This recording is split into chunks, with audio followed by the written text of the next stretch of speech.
Hi, hello students. Welcome to our channel. Ee video lo manam 10th class maths chapter 12 surface areas and volumes exercise 12.1 question number 1 and 2 గురించి నేర్చుకుంటున్నాం.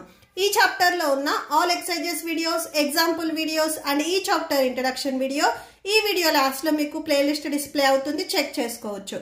And ఈ video last లో మీకు next question number 3 and 4 కూడా display అవుతాయి, check చేసుకోవచ్చు. మన channel ఇంకా ఎవరైనా సబ్స్క్రైబ్ చేసుకోకపోతే ప్లీజ్ సబ్స్క్రైబ్ చేయండి. మీరు సబ్స్క్రైబ్ చేసుకుంటే నాకు కూడా ఒక హోప్ ఉంటుంది ఎక్కువ వీడియోస్ చేయడానికి. So please subscribe. ఎక్సర్సైజ్ 12.1 చూడండి. ఈ క్వశ్చన్ అన్నింటికి పై వాల్యూ 22/7 తీసుకోమని చెప్తున్నారు. So question number 1, 2 cubes each of volume 64 cubic centimeters. So ఇక్కడ మనకి 2 cubes వాల్యూమ్ చెప్తున్నారు. ఈచ్ క్యూబ్ వాల్యూమ్ వచ్చేసరికి 64 cubic centimeters. సో ఇలాంటి వాల్యూమ్స్ ఇక్కడ 2 ఉన్నాయి. 2 cubes కాబట్టి 64 centimeters అనేవి మనకి 2 ఉన్నాయి అన్నమాట. Or joining end to end. First మీరు ఒక క్యూబ్ తీసుకున్నట్లయితే ఈ క్యూబ్ అనేది ఓపెన్ అయి ఉన్నట్లయితే దీంట్లో మీరు వాటర్ పోస్తే సో ఆ వాటర్ అనేది ఎంత పడుతుందో దాన్ని మనము వాల్యూమ్ అంటాము. సో ఇక్కడ ఇలాంటి క్యూబ్స్ అనేవి 2 తీసుకున్నారు అని చెప్తున్నారు. So joining end to end. So ఇంకొక క్యూబ్ని తీసుకొచ్చి సపోజ్ ఇలా పెట్టినట్లయితే, ఓకేనా. సో ఇలా 2 cubes ని పెట్టినట్లయితే find the surface area of the resulting cuboid. So 2 cubes ని తీసుకొచ్చి ఇలా పెట్టినట్లయితే ఇక్కడ మనకి క్యూబైడ్ అనేది ఫామ్ అవుతుంది అని చెప్తున్నారు. సో మీరు ఎగ్జాక్ట్ గా ఇక్కడ అబ్జర్వ్ చేసినట్లయితే ఇక్కడ నేను డయాగ్రామ్ లో కూడా చూపిస్తున్నాను. సో 2 cubes ని మీరు ఇలా పెట్టినట్లయితే మనకి ఇట్లా క్యూబైడ్ అనేది ఫామ్ అవుతుంది. సో ఈ క్యూబైడ్ కి మనం టోటల్ సర్ఫేస్ ఏరియా అనేది మనం ఫైండ్ అవుట్ చేయాలి.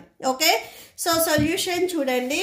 ఫస్ట్ మనకి ఈ క్యూబైడ్ ఆర్ క్యూబ్ కానీ ఫస్ట్ మనకి సైడ్ అనేది తెలియాలి, ఓకేనా. సో అంటే క్యూబ్ లో ఏదైతే సైడ్ ఉందో సో క్యూబైడ్ కి వచ్చేసరికి మనకి అది లెంత్ అవుతుంది. Okay, so length, breadth, height అవుతాయి. ఫస్ట్ మనము క్యూబ్ కి సైడ్ ని ఫైండ్ అవుట్ చేస్తున్నాము. దీనికి మనకి వాల్యూమ్ ఇచ్చారు కదా, వాల్యూమ్ నుంచి ఫస్ట్ ఈ క్యూబ్ కి సైడ్ ఎంత ఉంది అనేది ఫైండ్ అవుట్ చేస్తున్నాము. సొల్యూషన్ చూడండి.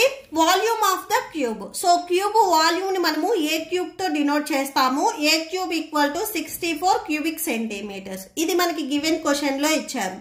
ఇక్కడ మనకు కావాల్సింది ఏ. సైడ్ మీన్స్ ఏ, స్మాల్ ఏ. సో ఈ ఏని ఫైండ్ అవుట్ చేయాలి అంటే ఇక్కడ మనకి క్యూబ్ అనేది రిమూవ్ అవ్వాలి. దీనికి ఇక్కడ ఏదైతే 64 ఉందో ఈ నెంబర్ ని ఏదైనా ఒక నెంబర్ క్యూబ్ వచ్చేటట్లుగా రాసుకోవాలి.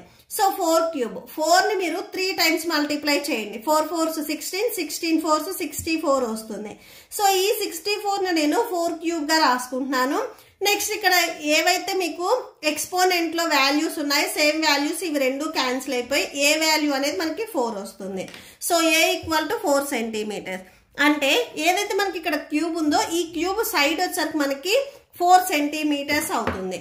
సో ఇక్కడ a equal to 4 centimeters. So length, breadth అన్ని మనకి 4 centimeters అవుతాయి. ఇప్పుడు ఈ క్యూబ్ 2 cubes ని ఇలా మనం జాయిన్ చేసినట్లయితే క్యూబైడ్ వస్తుంది అని చెప్తున్నారు. సో ఇప్పుడు ఈ క్యూబైడ్ కూడా మనము లెంత్, బ్రెడ్త్, హైట్ ని ఫైండ్ అవుట్ చేస్తున్నాము. సో ఇక్కడ చూడండి, ఫస్ట్ క్యూబ్ ఇక్కడ నుంచి ఇక్కడికి లెంత్ వచ్చేసరికి 4 అండ్ సెకండ్ క్యూబ్ కూడా సేమ్ మనకి వాల్యూమ్ అన్నారు కాబట్టి సేమ్ 4 వస్తుంది. టోటల్ గా ఇది మనకి క్యూబైడ్ లాగా కనిపిస్తుంది కదా, ఈ క్యూబైడ్ కి లెంత్ వచ్చేసరికి మనకి 8 అవుతుంది. 4 + 4 అంటే 8. సో ఇక్కడ మీరు క్యూబైడ్ అబ్జర్వ్ చేసినట్లయితే ఇక్కడ నుంచి ఇక్కడ వరకు 4 ఉంది, ఇక్కడ నుంచి ఇక్కడ వరకు 4 ఉంది. అంటే 2 cubes ని జాయిన్ చేస్తున్నాము. 4 + 4 అంటే లెంత్ అనేది మనకి 8 వస్తుంది. నెక్స్ట్ బ్రెడ్త్ చూడండి. సో ఇక్కడ నుంచి ఇది ఏదైతే ఉందో మనకి బ్రెడ్త్ అవుతుంది. సో ఇది ఓన్లీ 1. ఇక్కడ మీరు అబ్జర్వ్ చేసినట్లయితే ఈ సైడ్స్ అనేవి మనకి క్యూబ్ లానే ఉంటాయి. సో ఇవనేవి ఏం చేంజ్ అవ్వో. ఈ బ్రెడ్త్ వచ్చేసరికి మనకి సేమ్ 4 centimeters ఉంటుంది. నెక్స్ట్ హైట్ మీకు ఓన్లీ లెంత్ మాత్రమే చేంజ్ అవుతుంది. సో ఇది ఎక్కువ ఉంది కాబట్టి మీకు ఈ బ్రెడ్త్ అండ్ హైట్ అనేవి ఏం చేంజ్ అవ్వవు. ఓకే, సో ఈ హైట్ కూడా మనకి సేమ్ 4 centimeters ఉంటుంది. నెక్స్ట్ అది రాసుకోండి.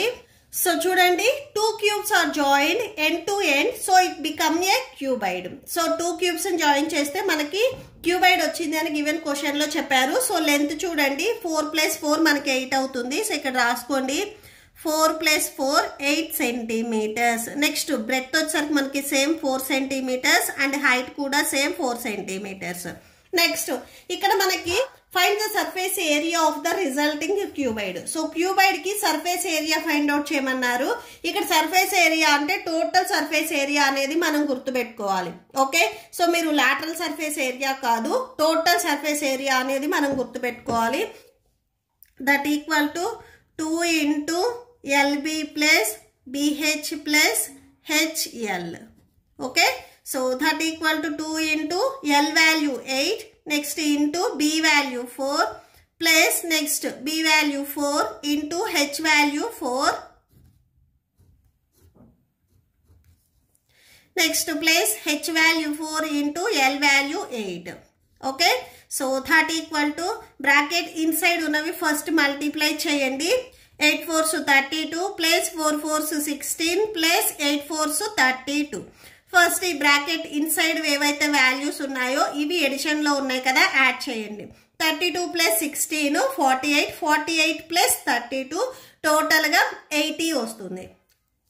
సో ఇక్కడ రాసుకోండి 2 into 80 that equal to 280s 160. So ఇవి స్క్వేర్ సెంటీమీటర్స్. దేర్ ఫోర్ అని చెప్పేసి ఒకసారి కన్క్లూడ్ చేయండి. There four total surface area or surface area of the cuboid,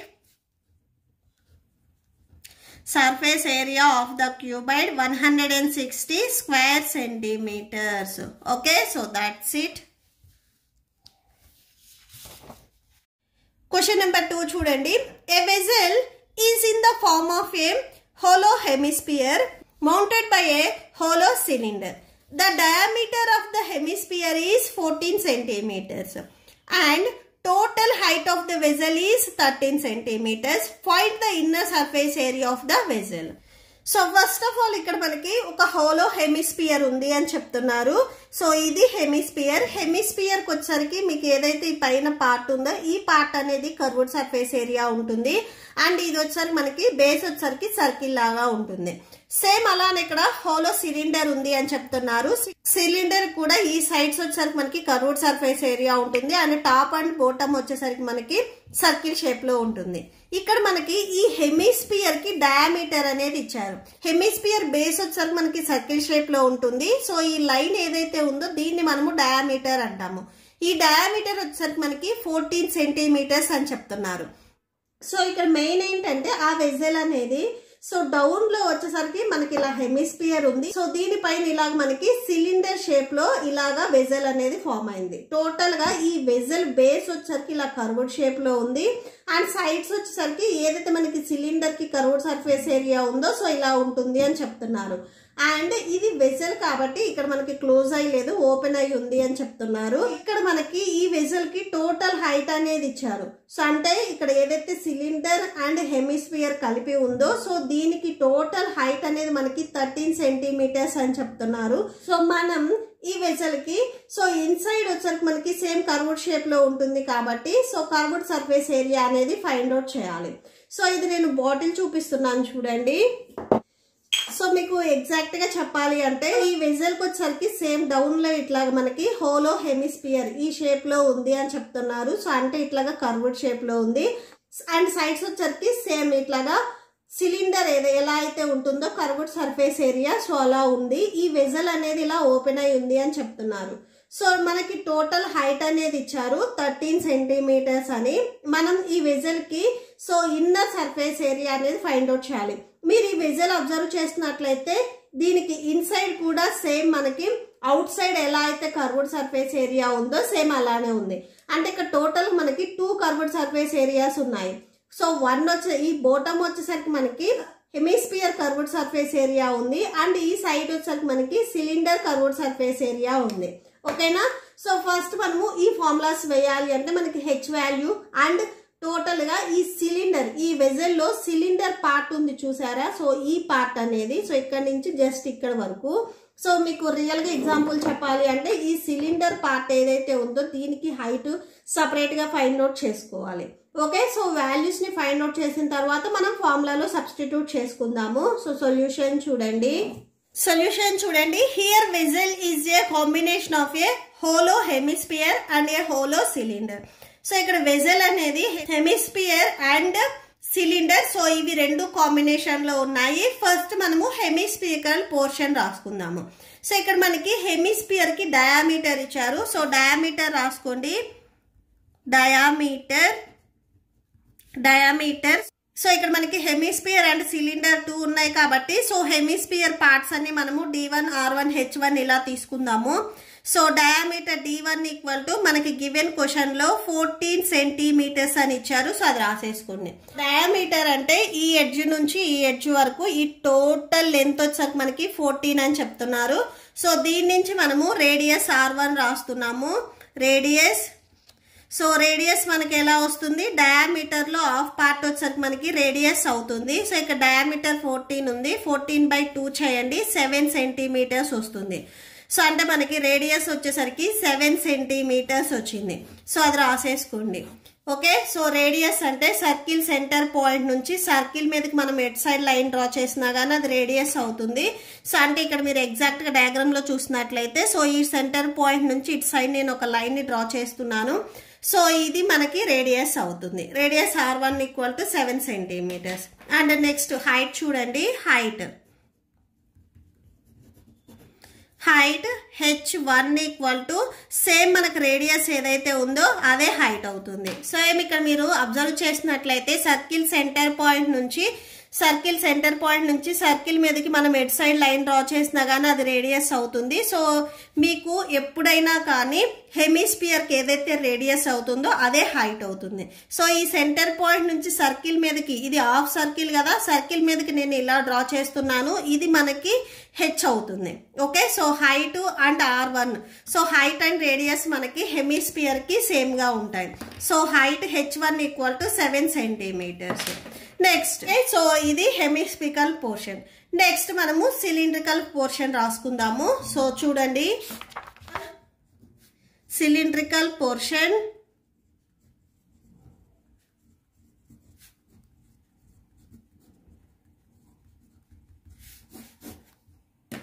same ఇక్కడ మనకి చూడండి డయాగ్రామ్ ఎలా వస్తుంది అని. ఫస్ట్ ఇక్కడ మనకి బాటమ్ లో వచ్చేసరికి హెమిస్పియర్ అన్నారు. హెమిస్పియర్ మీద మనకి ఇలాగా సిలిండర్ ఉంది అని చెప్తున్నారు. ఓకే. సో వెజల్ అనేది మనకి ఇలా ఉంది. సో మనకి డయామీటర్ మీరు అబ్జర్వ్ చేసినట్లయితే ఈ హెమిస్పియర్ కి అండ్ సిలిండర్ కి బాటమ్ వచ్చేసరికి రెండు సేమ్ గా ఉన్నాయి. సో ఇక్కడ హెమిస్పియర్ కి ఏదైతే డయామీటర్ అవుతుందో సిలిండర్ కూడా సేమ్ అదే డయామీటర్ అవుతుంది. Okay. So diameters hemisphere and cylinder కి సేమ్ గా ఉంటాయి. సో నెక్స్ట్ అది రాసుకోండి. డయామీటర్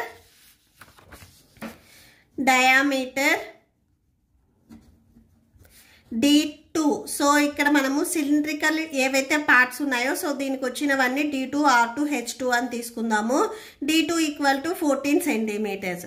సేమ్ రేడియస్, డయామీటర్ ని ఆఫ్ చేస్తే మనకి రేడియస్ అవుతుంది. So R2 equal to 14/2 that equal to 7 centimeters.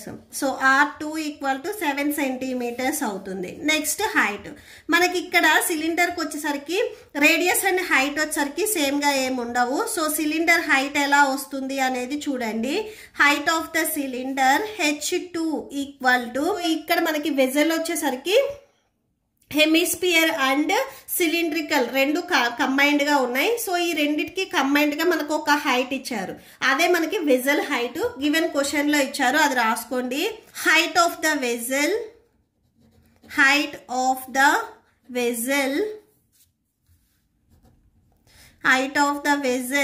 Minus height of the hemisphere.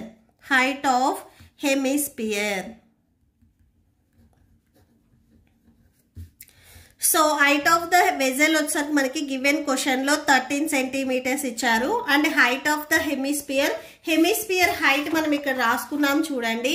H1 equal to 7 centimetres. So 13 minus 7 వేయాలి. ఓకే. హెమిస్పియర్ హైట్ ని మనం సబ్ట్రాక్షన్ చేస్తున్నాము. సో H1 వచ్చేసరికి ఇక్కడ మనకి 7 సెంటీమీటర్స్ వచ్చింది కదా, అది సబ్ట్రాక్షన్ చేయండి. దట్ ఈక్వల్ టు సబ్ట్రాక్షన్ చేస్తే 6 వస్తుంది. So 6 centimetres. H2 equal to 6 centimetres వచ్చింది. సో ఇక్కడ మనం ఏం ఫైండ్ అవుట్ చేయాలి, ఇన్నర్ సర్ఫేస్ ఏరియా, వెజల్ కి ఇన్నర్ సర్ఫేస్ ఏరియా అనేది మనం ఫైండ్ అవుట్ చేయాలి. Now the inner surface area surface area of vessel, so of vessel that equal to curved surface area of hemisphere. So hemisphere ki curved surface area. So ఇది hemisphere. మీరు ఇక్కడ so ఇక్కడ మనకి inner surface అన్నారు. మీరు inside observe చేసినట్లయితే ఈ bottom కూడా సేమ్ మనకి హెమిస్పియర్ కర్వ్డ్ సర్ఫేస్ ఏరియాలోనే ఉంటుంది. So curved surface area of hemisphere plus curved surface area of ఈ సైడ్స్ వచ్చేసరికి మనకి సిలిండర్ షేప్ లో ఉన్నాయి కదా. So curved surface area of cylinder.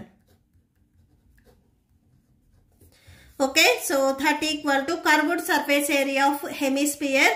So దీనికి ఫార్ములా వచ్చేసరికి 2πr². హెమిస్పియర్ పార్ట్స్ అన్ని మనము r1h1 తీసుకున్నాం కాబట్టి ఇక్కడ r1² అని రాసుకోండి. ప్లస్ నెక్స్ట్ సిలిండర్ కి curved surface area formula 2πrh. Same ఇక్కడ మనం సిలిండర్ కి అన్ని పార్ట్స్ r2h2 తీసుకున్నాం కాబట్టి ఇక్కడ 2 అని రాసేసుకోండి. నెక్స్ట్ వాల్యూస్ ని సబ్స్టిట్యూట్ చేయండి. 2 into pi value 22/7 into next r1². r1 value చూడండి 7 సెంటీమీటర్స్. సో 7, సో స్క్వేర్ ఉంది కాబట్టి సో స్క్వేర్ రాసేసుకోండి. Plus 2 into pi value 22/7 into r2 value ఇక్కడ మనకి 7 సెంటీమీటర్స్ వచ్చింది. సో 7 ఇంటూ h2 వాల్యూ 6 వచ్చింది. క్యాన్సిల్ అవుతాయి కదా, క్యాన్సిల్ చేయండి. 2 ఇంటూ 22/7 ఇంటూ 7² అంటే 7 మనకి 2 టైమ్స్ మల్టిప్లై అవుతుంది. So 2 into 22/7 into 7 into 6. So cancellation 7 1s 7 1s cancel, 7 1s 7 1s cancel. 2 22s 44, 44 7s 308 వస్తుంది. నెక్స్ట్ ప్లస్ ఇక్కడ సేమ్ 2 22s 44, 44 6 264 వస్తుంది. ఈ 2 వాల్యూస్ ని మీరు యాడ్ చేసుకున్నట్లయితే 572 వస్తుంది. So that equal to 572 square centimetres. So there four అని చెప్పేసి లాస్ట్ లో ఒకసారి కన్క్లూడ్ చేయండి. There four the inner surface area of vessel that equal to 572 square centimeters. Okay, so that's it. మీకు ఈ వీడియో నచ్చితే ప్లీజ్ లైక్ చేయండి, మీ ఫ్రెండ్స్కి షేర్ చేయండి అండ్ మన ఛానల్ని సబ్స్క్రైబ్ చేసుకోండి. ఇప్పుడు మీకు ఈ వీడియో లాస్ట్లో ఈ chapter playlist and next question number 3 and 4 videos display అవుతే చెక్ చేసుకోవచ్చు. Thank you and thanks for watching.